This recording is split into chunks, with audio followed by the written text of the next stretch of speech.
Oh, hello. My name is Mara, and welcome to Books Like Whoa.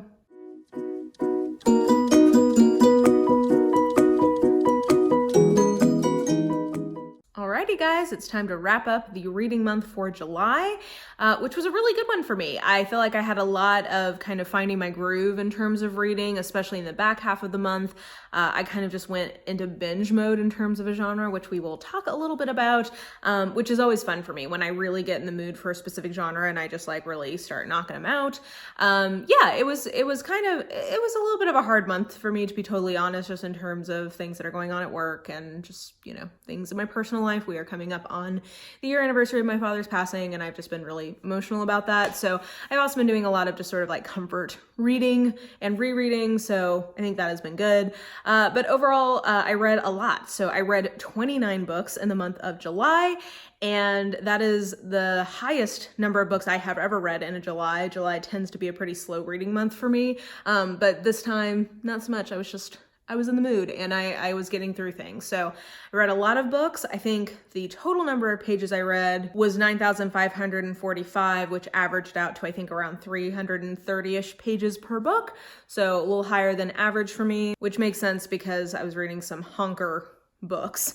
I think most of the books I read came from my TBR. So they were books that I owned either in physical or e-form, which was great. I think 25 out of those 29 I owned, so that was good that I made a nice dent in my TBR, especially considering that I did buy a lot of books in July, which I think you guys will be seeing that haul here in the next few weeks, because it was my birthday month, so I had some birthday money. I also won a gift card at work for Amazon, so I got some books. The average length of time that books had been on my TBR was 5 months. My goal is always less than 6. So that was good.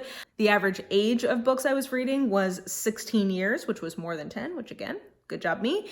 That is my goal. So yeah, I feel like it was a good reading month in terms of kind of some of the key metrics that I look at on a month-to-month basis, because people are very invested in if I'm hitting my stats the way that I am supposed to. So then in terms of genre, I had a nice mix going here, like even more so than normal. The biggest genre for me this month was mystery, which isn't surprising. I do read a lot of mysteries, but if we took all types of romance as a whole, that would have been my biggest category, because like I said, I was doing a lot of sort of comfort reading, and romance and mystery really are probably my two sort of like comfort genres. So I read a lot of contemporary romance. I read a lot, though, of historical romance, more so than I have been really at any time this year. I think I read 5 historical romances this month because I got on a real Lindsay Sands kick. And then I also read 5 speculative fiction romances. And just so you know, I tend to put things that are either fantasy romance or sci-fi romance of some kind, or like paranormal, anything where it is more of a romance than a fantasy or sci-fi or like urban fantasy kind of thing, I would put into this category, versus I would categorize something that is a fantasy with heavy romantic elements as a fantasy. It's sort of a fine line there, but I try to walk it as best I can. So anyway, so I got on a real fantasy romance kick, which then led into historical romance. So if I had been counting all of romances together, that definitely would have been my biggest genre category. I also read a few nonfiction books. I read a few fantasies, like big chunky ones, and I'm still working on The Blade itself. So that was also a big part of my reading month, was working through that. A couple of like classics. Yeah, just like all over the board in terms of genre. So that's what I like to see. In terms of where I got my books from, the biggest category this month was definitely Amazon, because I was reading a lot of books from my e-TBR, so that makes sense. But then I also read, I think, like 6 books from publishers, so that was good too. And so a good little mix there, some things from the library, whatnot. And finally, in terms of my ratings, I think that I averaged out to about a 3.3, so anything higher than a 3-star average rating I think is doing good. For my rating system, a 3 means like you did what I expected you to do, like a B kind of book. So anything above a 3 is getting into like B+, A- type territory. So that was great news. And in terms of distribution, I did have a couple of things I didn't like. I had one very notable DNF, which we will definitely talk about.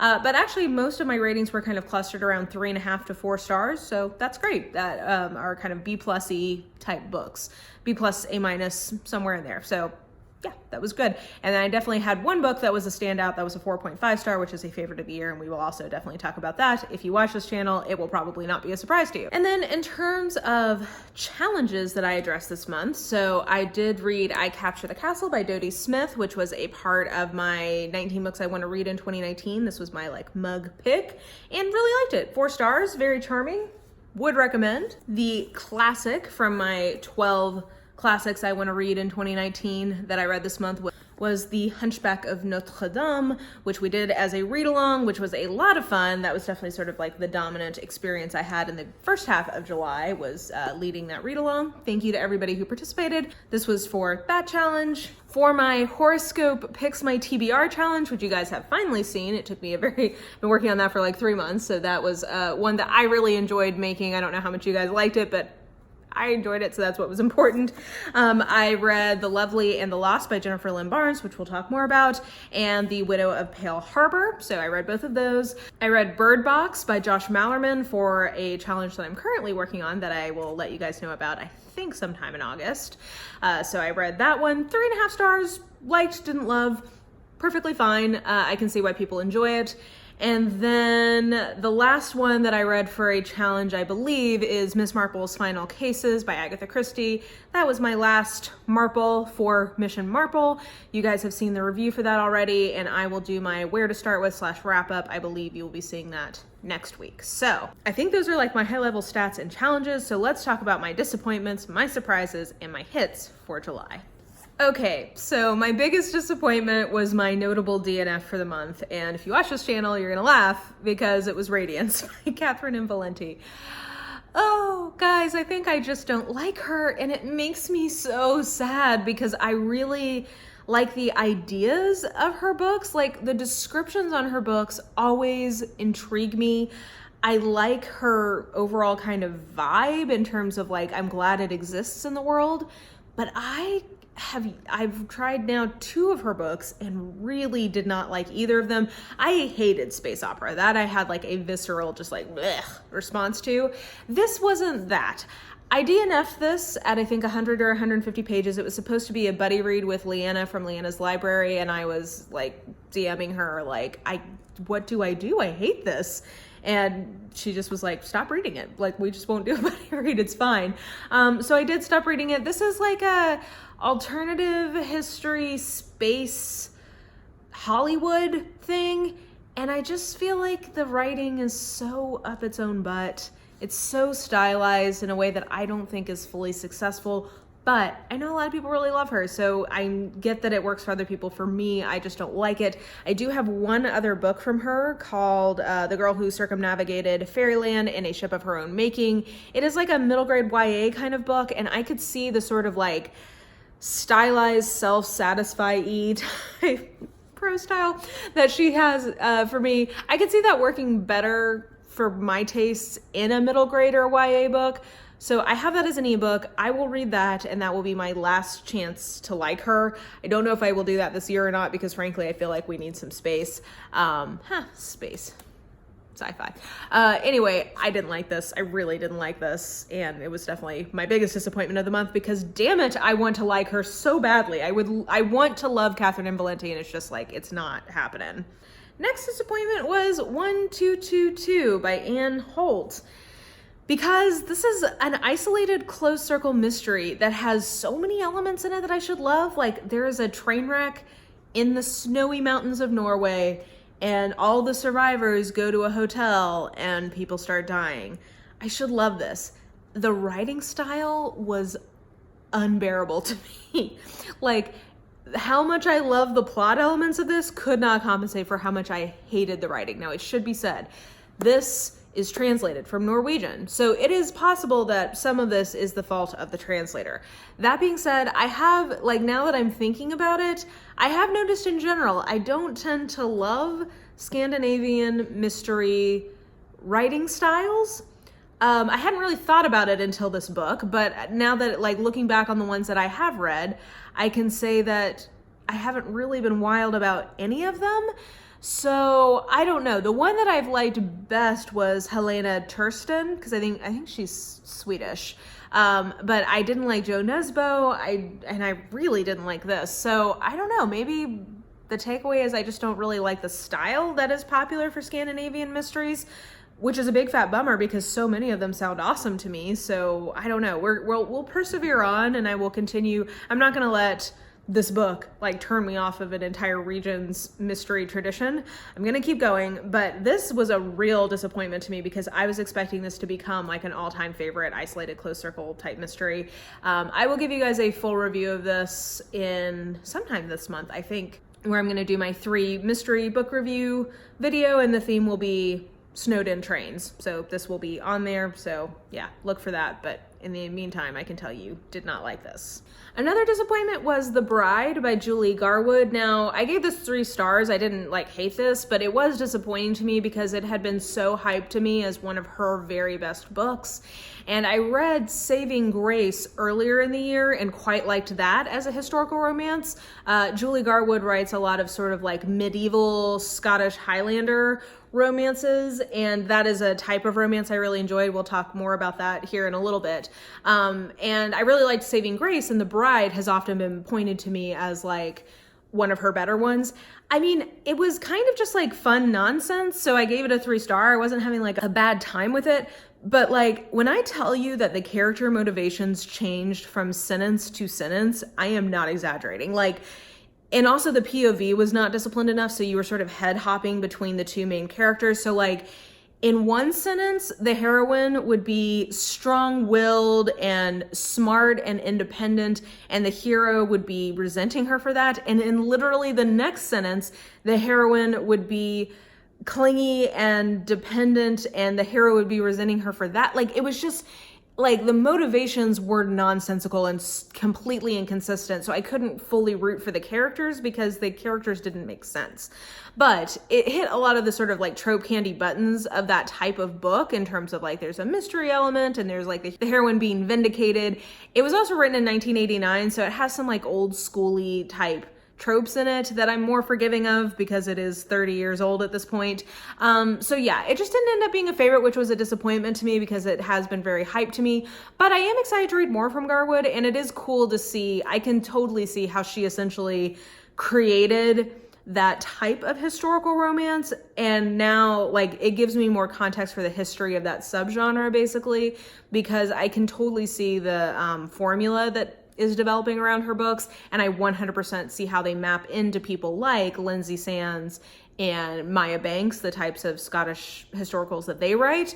It just gives me some more context. So that was a disappointment because I was really hoping that it would be like a favorite in that subgenre. And then the last disappointment I am going to mention is The Hunchback of Notre Dame, and that is just because this is a really like this was a difficult book for me to get through. I honestly probably would have DNF'd this if I had not been doing the read along, just because the way it was written, it was essentially, he was under a very tight timeline to get it written, and he had a very specific project in mind, which was basically making the cathedral and Paris the main characters. And so there's a lot of really beautiful kind of descriptive parts of this book that are really interesting and philosophical and whatever, but it doesn't make for a very interesting like fiction read. So I don't know if I had been just purely reading this for pleasure and like hadn't had a project, if I would have continued on with this, because basically it takes till the last third of the book for there to be any real like action that develops or any real like character connections, at least for me, like really being invested in the characters. So for me as a book, it was probably like a 3-star. The experience of reading it with you guys bumped it up to a 3.5, but it definitely isn't one that was like, oh, I found a new favorite classic, and it's probably my least favorite classic I've read this year. So that was disappointing, but I mean, like, I 100% see why it's a classic, just in terms of how beautiful some of those passages are. And you know, basically without Victor Hugo in this book, the cathedral probably would have either been torn down or allowed to fall into complete disarray.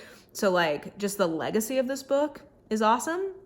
And, you know, the cathedral is going to have an entirely new life now that, you know, since the fire has happened, and there's going to be reconstruction. But that era of the cathedral from like, let's say 1835 to 2019 is completely indelibly marked by this book. Like, it wouldn't have looked the way and like been treated the way it was without this book. So that's cool, if nothing else.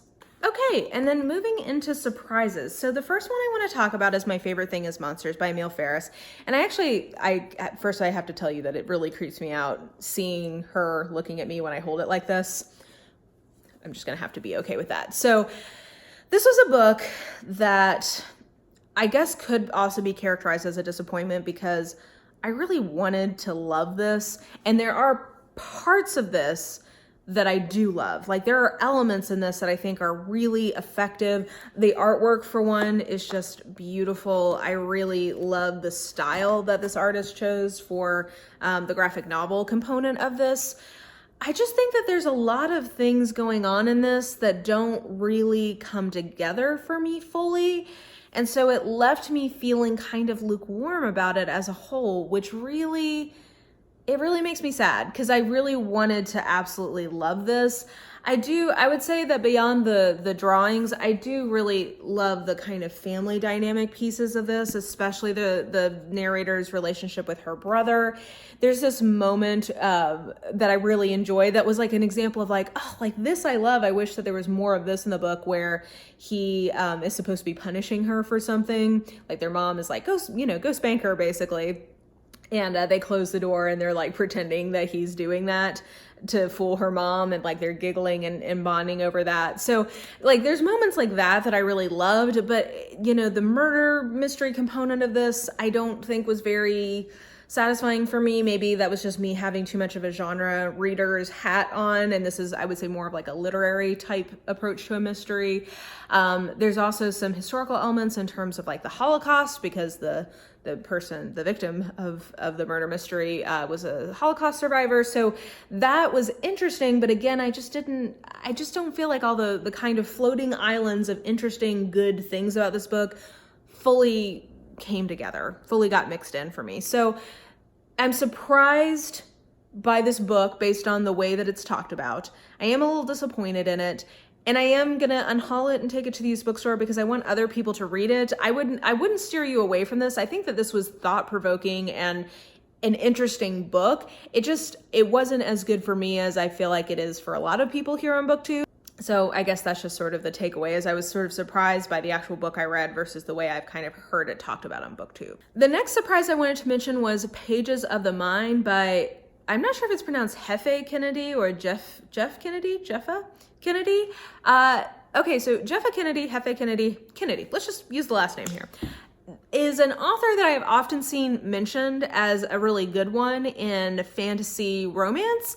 And I picked this ebook up, I think for like 99 cents or $1.99 at some point, because the premise sounded really good to me, which was a marriage of convenience with a nerdy librarian advisor to the queen of this realm, to a neighboring king.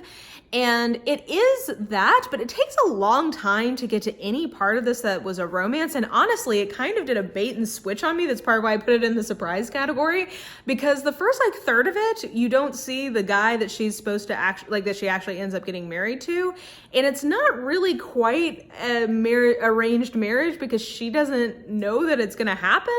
I thought that she was meant to be getting together with this other guy who's like escorting her on this diplomatic mission. And I was like, oh, I don't really like him. Like, I'm interested to see how the author sort of redeems him. But I think that this book it was a different kind of flavor of fantasy romance than I've really read before, because it did really read quite like a historical romance, but just in a historical world different than ours.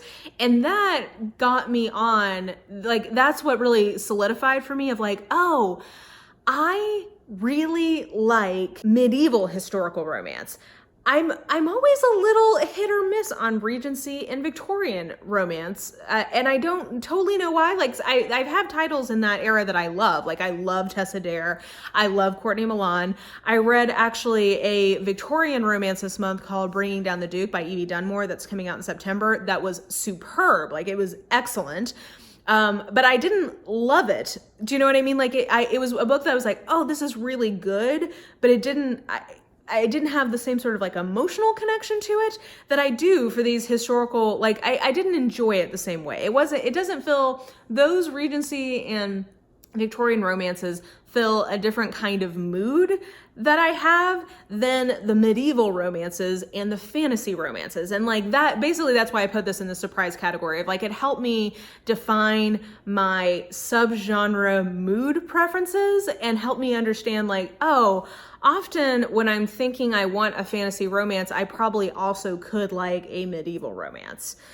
So anyway, that was sort of just, and so that sent me on like an entire, after reading Pages of the Mind, which I enjoyed. I think I gave that 3 or 4 stars. Like there were some definite issues with it, but I did think it was interesting that basically so her fantasy world is very based on medieval Europe. So like that's sort of like the first part of it feels kind of medievally, like a medievally type world. But then the king and the kingdom that she goes to is very clearly based on like Pacific Islander culture. So I thought that was a really cool sort of like mashup of like medieval Europe and like Pacific Islander culture.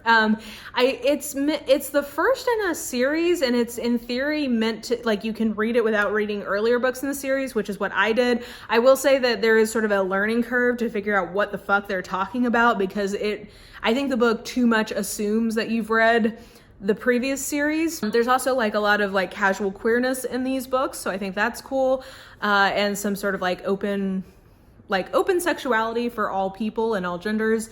So yeah, I think there's a lot of things I really liked about this, but the big surprise of this was like sort of helping me narrow in on a nuance of subgenre preference and how I can better align that subgenre preference with the reading mood that I'm in. I feel like that was like a breakthrough connection for me. And then the last surprise that I'll mention, and it was mostly just like, oh, I've literally never heard about this person before, and like I think that they write pretty solid versions of this genre, is A Merciful Death by Kendra Elliott. And I really like this. I got this again as like a 99-cent or $1.99 type e-deal. And it is based on, the main character is from a small community where there's a lot of preppers and sort of like doomsday preppers. And that's what her family was like. And she kind of like ran away from them for like mysterious reasons that you find out about during the book. And she is now in the FBI, and she is coming back to investigate a serial murderer who appears to be targeting these preppers. And I thought that was a super cool premise. And I was surprised that there was like an author I'd like literally never heard of. And then when I kind of double clicked into it, I was like, oh, there's like a lot of books by this author. And they're in Kindle Unlimited. So that's also another good find of like, hey, here's an author that I think I could enjoy, and they have an entire backlist in Kindle Unlimited. So I will be diving more into her, but was just excited to encounter an author whose name I hadn't really seen come up in the sort of romantic suspensey, like small town suspense type subgenre. So excited to check more out from her. Okay, and then 5 books that I wanted to mention as hits for the month. First, All He Wants for Christmas by Kati Wilde. I think I talked about this in my mid-month check-in, so I won't say much more about this other than this is the book that cemented for me that like Kati Wilde is like a new favorite romance author. I really like her contemporary romances, which is what this is. This is like a contemporary romance novella, and I really like her fantasy romances. She writes a few paranormal romances, and those are a little more iffy for me. Like they're fine, but I don't like, they're not wholly memorable, I guess, basically. But I really like the way she does contemporary romances in particular because, well, actually both contemporary and fantasy romance, there tends to be unusual kind of power dynamics between the male and female leads, and I'm always interested in that. So I definitely think this was a hit for me this month. The next hit that I had was The Lovely and the Lost by Jennifer Lynn Barnes. This book objectively I think is probably more like a 3.5 star, but I gave it a 4 because it just really hit the spot for me. This is like a YA book that is sort of somewhere between action, adventure, and mystery. I really like Jennifer Lynn Barnes as a YA mystery author. Her style really works for me in that genre. I really loved all the adorable dogs in this. There's like it's basically the premise is that our main character was found kind of like feral, abandoned in the woods by a woman who did search and rescue stuff and was basically like fostered / adopted by her. So she's been raised with her foster brother and her foster mother for the last, like, let's say 11 years. And at the beginning of the book, the foster mother's father, who, you know, kind of taught her everything she knows about search and rescue, dog raising and search and rescuing, comes back and says, like, I need you to come help with this little girl who is lost. Like, we need you to come back and help with this. So they all go back to the foster mother's like hometown. And there's a lot of sort of like secrets from the past under the surface that are bubbling up both for our main character, but also in the foster mother's life. And I think, again, objectively, this might not be as good as I felt like it was. Like, I just really enjoyed my time in this. I think that the character work in this, particularly from the foster brother and the main character's best friend, is pretty weak. They're pretty flat side characters, and that was noticeable to me and something I didn't love. But I really liked the main character herself. I really liked the premise of this, and there's not a sequel listed on Goodreads, but Lord, I hope we're getting a sequel, because I really think that this sets up some interesting potential future books. And if this is the first book in a series, that makes me like it even better in terms of like, I tend to be a little more gracious to first books of like, you know, there's some throat clearing that has to happen. There's some sort of setup that has to happen. So I really enjoyed this a lot, and I would recommend it. If you think that this sounds like a cool premise, I really enjoyed my time with it. The next one that I gave 4 stars to was How to Give Up Plastic by Will McCallum. And I really enjoyed this as what I would describe as like useful nonfiction. So nonfiction that is meant to have a very specific real world practicable application. I think that this was a really great introduction for somebody like me who is looking to give up plastics as much as possible in their personal consumption. There's a lot of things that I really liked about this book. One, that I liked that it had a very beginner's approach to it, which I am. I mean, like, you know, I've definitely made some changes in the past that, you know, have helped me move away towards plastic, but like, I would definitely consider myself to still be kind of a novice. And I really like that it was a very friendly kind of point of entry. It has a lot of resources it points you to from the book. So I liked that. It didn't have sort of like a condescending tone, or there wasn't a lot of moralizing to you about like, you were bad because you haven't given up plastics yet. And it also didn't make a lot of assumptions that you would know some of the sort of like 101 things you can do to reduce your use of plastic. So I liked that. I liked that it definitely like multiple times in this book talks through like, hey, we are all kind of at the mercy of these big corporations. It is incredibly difficult for somebody to fully give up the use of single-use plastics. Like, it is nearly impossible to do. So it's constantly pointing back to like systemic change that needs to happen. So I like that it doesn't have like a guilting tone in terms of like, it's up to each one of us to make this happen. It's more like, you know, we all need to do what we can individually, but really the way this is going to change is collectively and through, you know, regulation and through different practices from, you know, big corporations. That's like the way that on a large scale this can change. But it also, I think, strikes a nice balance between that and like, hey, if enough of us significantly reduce our plastic consumption, that will make a difference, and it will put more pressure on those bigger entities to make changes. So I liked that it had a nice balance of the individual with the corporate. I thought it had a really helpful approach, which was to kind of go through each room of your house and think through what are some like first steps that I can take to reduce use of plastic. So like your bathroom, your kitchen, living space, bedroom, like it kind of walked you through like different things you can think about. Like in the bathroom, one thing that is still, I don't know what I'm going to do about is like contact solution, because I'm going to have to think through if there's any place I can really easily access a non-plastic bottle to house contact solution. But it did help me identify some like really easy swaps of like, oh, okay, from now on, instead of getting body wash, like liquid, I'll just move to a bar of soap. Like things like that. I think it gives you some ideas of like very approachable first steps you can take. So I really liked that. And then, yeah, I just basically overall liked the kind of chattiness of the tone. I felt like it was a very approachable book. Basically, I was like, this isn't like, I feel like a really excellent example of what it is trying to do. I think it does really well. I also loved at the end, there's a note from the publisher saying, hey, this was a book that we attempted to make as plastic free as possible. We didn't put any gloss on the cover, but even in finding a glue that would hold the pages together, we could not find one that was completely free of plastic. So like, I just thought that was a cool note for the publisher to include, of like, even when we were purposefully trying to exclude plastics from our production, we weren't fully able to do it. So like, I don't know. I really liked the overall, I just think this is a really effective version of what it is trying to do. I would definitely recommend it. And yeah, it got me thinking, and I'm making my little list of like my easy swaps. So like things that I want to accomplish in the next like 1 to 4 months. And then I'm also going to make a list of like longer term things, like, can I, move away from this, that, or the other, and make like harder swaps basically. So yeah, it was very useful, and I personally really enjoyed it. Okay, and then my highest ranked 4-star book this month was The Dragon Republic by R.F. Kuang. By the time you guys are seeing this, I believe that this book is coming out tomorrow. It is the second book in the Opium Wars series by R.F. Kuang, and it is the sequel to the Poppy Wars.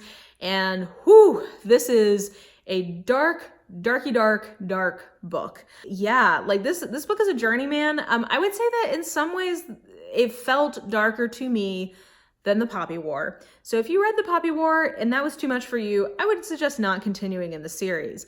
That being said, I think I probably liked this book a little bit better than the Poppy War for my own tastes, in terms of the overall kind of place it goes. It doesn't have the boarding. One of the things people really like in the Poppy War is that kind of boarding school element in the first half of it. And it doesn't really have any of that. So if that was like one of your main hooks for the Poppy War, just remind yourself you're not going to get that in this book, because we've moved past school. We are in the real world now, for real. There's no going back, Dorothy. This book, I think, has some of the same pacing issues that the Poppy War did, in terms of, I do think that the beginning and end of it are a lot stronger than the middle part, which is what I also found in the Poppy War. So just know that. I guess maybe what we're learning is that R.F. Kuang, or at least for my taste, R.F. Kuang kind of struggles with the meat of their books. But the ending I liked even better than anything else that has happened in the series so far. Like, I'm really excited about where this book leaves off. I also love the fact that these books do so closely mirror actual Chinese history. So this is a fantasy world that is sort of a fantasy version of, let's call it like late 1800s into early 1900s China. And, in the real world, like, or in our world, if you've never read the history of the actual Opium Wars, they are harrowing, they are horrifying, they are hard to read about.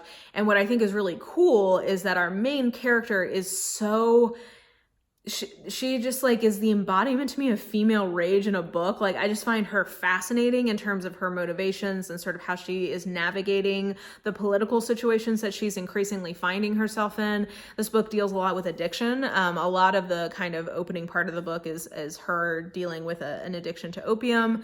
So there's darkness there. And I think what is really thought-provoking and exciting to see how this trilogy is going to wind up is that apparently she is based in large part on the figure of Mao Zedong. So that is really fascinating to think through, like, what is her end game going to be? But yeah, overall, I really enjoy, these are, war, fantasy, grimdark books. If that's not your thing, you're not going to like these, but this is like probably my favorite version of a grimdark book that I've read, like this series is. It just really works for me. I would definitely, if you liked the Poppy Wars, I would 100% recommend continuing on with the series. I cannot wait for the final book to see how things wrap up. And this was a very long, like, it took me a while to get through this book. Like, it was a journey. But I really enjoyed my time with it. And yeah, like I said, I'm very excited to see how the trilogy wraps up. So that comes out, I believe, tomorrow by the time you guys are seeing this. So definitely look for that. I've got my copy on pre-order. If you're in the mood to cry, if you're in the mood to be traumatized, I recommend this book. And then last but not least, the opposite of least, because it is my favorite book I read this month, was Sapphire Flames by Ilona Andrews. I gave this 4.5 stars. I absolutely love this. I am so thankful that I got the opportunity to read this early, and I cannot wait for my physical copy to arrive and to sit with its sisters on my shelf. I don't want to tell you too much about this because I filmed an entire review that will go up, I believe, the day after this book is released, which is on August 27th. For now, what I will say is that if you are a fan of Ilona Andrews and or the Hidden Legacy series, I don't think you're going to be disappointed. I really appreciate the fact that we have a new narrator in this book and that the narration and like the character headspace feels different than Nevada or even Kate Daniels, because I do think Nevada, Kate Daniels, and Iris, is that her name in the Innkeeper's Chronicles? I think all of them are pretty similar in a lot of ways in terms of their characterization. I do think that Catalina is kind of a new point of view female character. And I thought that was exciting to see a little bit of a different spin on what they normally do. It just was so good, guys. I really enjoyed it. I can't wait for people to read it. So look for my full review when we get closer to time. But for now, I will just tell you that this was definitely my favorite thing that I read in the month of July. It was my little birthday treat to myself, and I am excited for people to read and to hopefully love it as much as I did. So yeah, I think with all that being said, that will wrap up the month of July for us. Like I said, it was a good reading month overall. We are now into August. I've already read 2 books, neither of which I enjoyed. So hopefully that doesn't, bode ill for things to come. But I'm still making my way through The Blade itself. So hopefully I'll wrap that up this month and we'll talk about that. I'm making my way through Stoner, which I'm really enjoying. So yeah, there's definitely better things hopefully on the horizon for August, but you guys will have to stay tuned and hear what I have to say about those. So anyway, let me know what your favorite thing you read in July was. And if you enjoyed this video, please like, subscribe, follow me on the social medias if you are so inclined. I have all of that information listed in the description box below. And I think that will do it. Hope you guys are having an absolutely lovely day, and I will just talk to you soon. Bye.